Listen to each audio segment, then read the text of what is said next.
What is going on, everyone? Welcome back to the channel. As always, my name is G, and guys, I want to start off this video by simply saying thank you for the love I've been getting in this past few videos, from the few comments and likes that I've been getting. And although they're not that very many, they are very sincere, and we do have a famous saying from where I'm come from. Basically goes by saying poquitos pero sinceros, which basically just stands for a little bit but very sincere. So nonetheless, those very few likes and comments do mean a lot to me, so for that I just want to say thanks, gracias. So with that being said and out of the way, let's get straight to the video. As always, we are here back playing some more Call of Duty Vanguard, and we are testing out the NZ-41.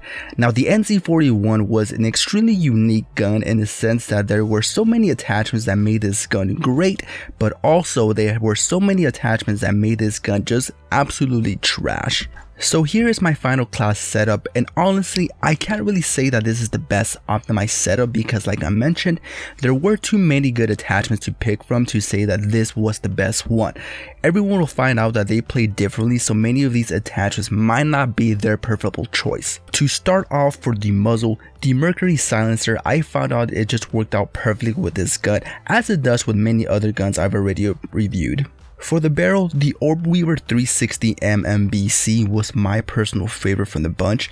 This is one of those attachments that some might choose either the Lore MK1 Burst or the Orb Weaver Custom based on their specific play style. For the optic, I am rocking the G16 2.5 times scope, mainly for the recoil control and nothing more. I found out that not a lot of people will find the zoom in scope appealing, so they might just decide to go with the good old fashioned slate reflector.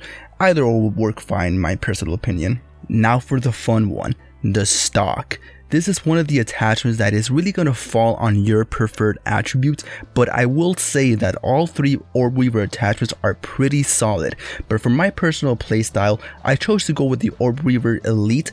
Having the ability to ADS fast and have full control of my recoil is imperative to the way I play. For the underbarrel, the SMLE pistol grip, whether that's how you say it or the small pistol grip, I don't know. I just like to say the SMLE because it doesn't have the A in there, so it's not small, right? That was basically my choice due to the fact that I've been neglecting my sprint to fire so far in this class setup. Although my recoil does take a hit, it's really nothing too drastic. Now for the magazine. This one is very interesting, guys, because in my personal opinion, none of these magazines do the NZ-41 any favors. The NZ is pretty powerful in itself with a whopping 40 damage per bullet. That's an easy 3-kill gun, maybe a 2-shot gun if you land one bullet to the head. And with these mags, all they offer is either a quick reload with the British 20-round mag or the crazy amount of recoil control with the Sakura 45-round mag. But since an NZ-41 is pretty fair with its recoil on base, on top of that, with the attachments we already have on it, this gun is already steady as all hell, so it doesn't really need that huge hit in its firepower for additional recoil control. So for that reason, I left it without any magazine attachment, which I think is the first gun in Vanguard that I've actually haven't used all 10 slots in the gunsmith, which is really rare. For the ammo type, I do have the hollow point for the increase in limb damage.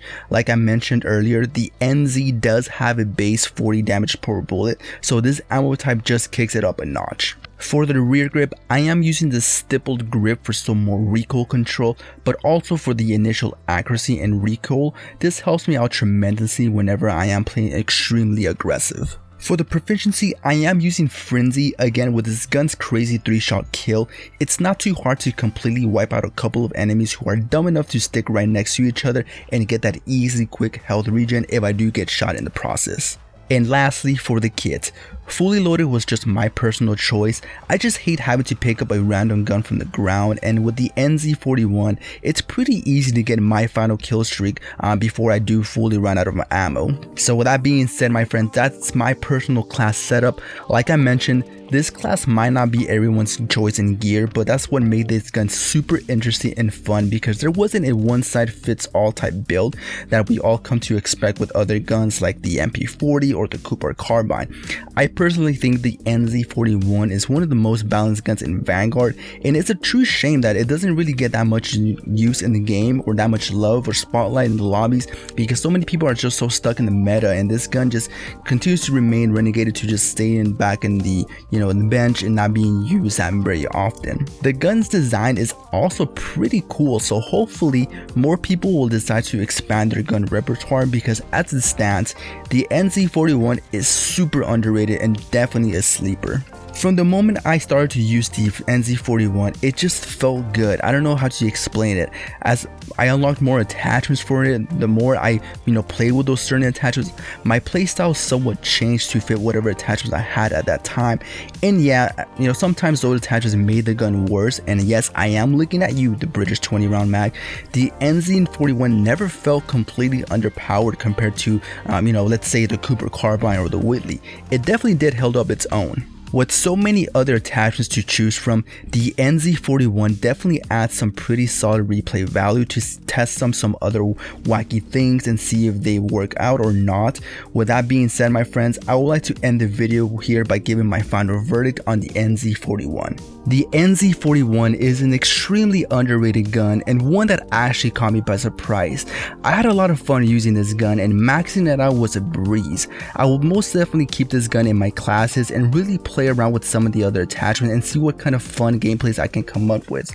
It's definitely a solid assault rifle in my personal opinion, so definitely guys, if you have not tried it, I would suggest it. I do believe that you guys will have a lot of fun using it as much as I did. With that being said, again guys, I just want to say thank you so much for making it to the end of this video and for the amount of support I've been getting these past few days, and a personal thank you to my boy Sayoko.